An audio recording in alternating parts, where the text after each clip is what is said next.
This talk is aimed at those who wish to know more about gluten, why there are diets for it, and why you probably shouldn't be on one. 5 years ago, if you asked someone what gluten was, they'd probably give you a funny look and guess it was a type of glue that was 10 times more potent. However, nowadays, it's become a hot word, serendipitous with Ebola and all natural. Gluten is almost always reflected in a negative light. But what is gluten exactly? Well, gluten is the main structural protein complex of wheat, barley, rye, and triticale, a cross between wheat and rye. So it's a protein, one of those vital things your body needs to function and found in almost all cereals and carbohydrates. So now we come to the question of if it's good for you and if it's so vital for your body growing and functioning properly, why is it illuminated in such disdaining light? Well, a very small portion of the population, there is a small portion of the population that needs to have a gluten-free diet. These people are ones with celiac disease, wheat allergies, or gluten sensitivity. People with celiac disease basically have an immune system reacting to gluten, meaning that when it hits your small intestine, it activates the immune system to try to fix the problem, but it does more harm than good. Over time, the lining of the small intestine gets chronically inflamed, and you can't absorb the nutrients that you need.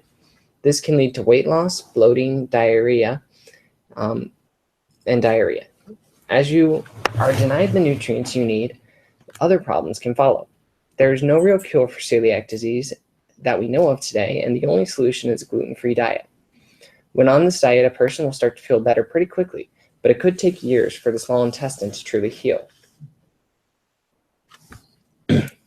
There are blood tests that can be done to test for celiac disease, but the true end-all solution is an endoscopy, which is where they take a camera, put it down your throat, and they look at the small intestine in your stomach. They do a biopsy.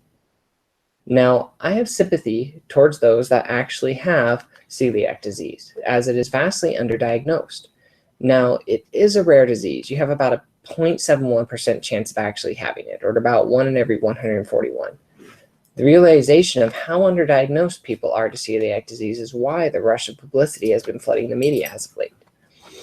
However, some people who have gone on gluten-free diets that don't have celiac disease state that they have felt better after going gluten-free. This is sometimes because the person has an allergy to gluten or to wheat, but this too is rare. You have about a 0.1% chance of having it, which makes it probably one of the least common allergies that exists.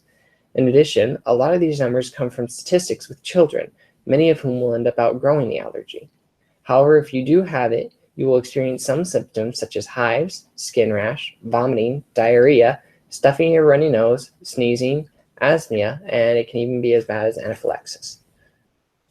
Now, some people might have in addition a sensitivity to gluten. However, no conclusive evidence has been linked to this. Peter Gibson did a study on this, and Dr. Peter Gibson, for those of you unaware, is professor and director of gastroenterology at the Alfred Monash University in Melbourne, Australia. His studies find, and I quote, "In a placebo-controlled, crossover, re-challenge study, we found no evidence of specific or dose-dependent effects of gluten in patients with non-celiac disease or with non-celiac gluten sensitivity and diets low in FODMAPs. In other words, the gluten-free diet made no difference. It's important that the study was done with a diet low in FODMAPs, as FODMAPs can cause IBS, or irritable bowel syndrome.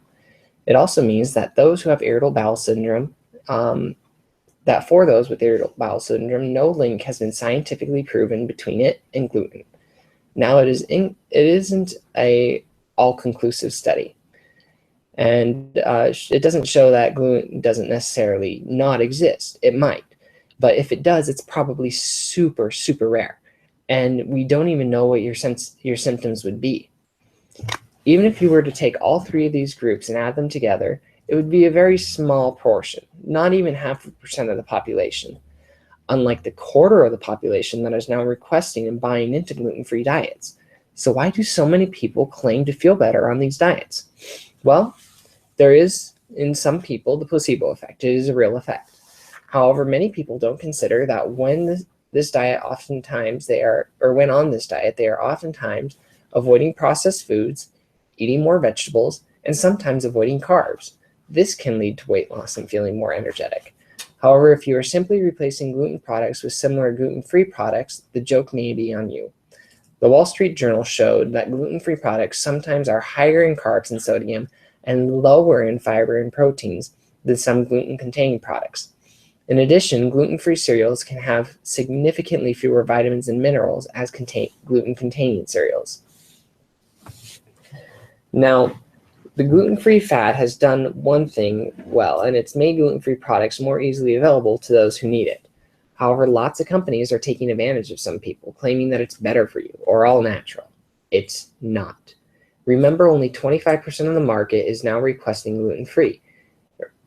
I mean, over $2.1 billion were made in selling gluten-free dog food last year alone.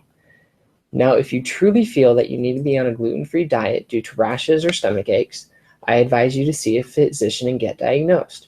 You might have an allergy or celiac disease, but you're much more likely to have irritable bowel syndrome. However, if you're on the diet to try to be healthier, you've got it wrong. Gluten-free does not mean healthier. In fact, you're more devoid of nutrients and vitamin B, such as vitamin B. I know one person personally who does have celiac disease, and they're constantly worried about how much nutrition they're getting. They're oftentimes tired, and oftentimes their nails will crack long ways as a result of the lack of these nutrients. So it's not like an all-natural diet where you're trying to avoid certain preservatives and such, but it's a diet that deprives you of vital nutrients. Let me say this one more time to be clear. Gluten-free is not a healthier diet. Never has been, but for those with celiac disease, it's their only option. So other types of diets and fads are far healthier and better for you in the long term.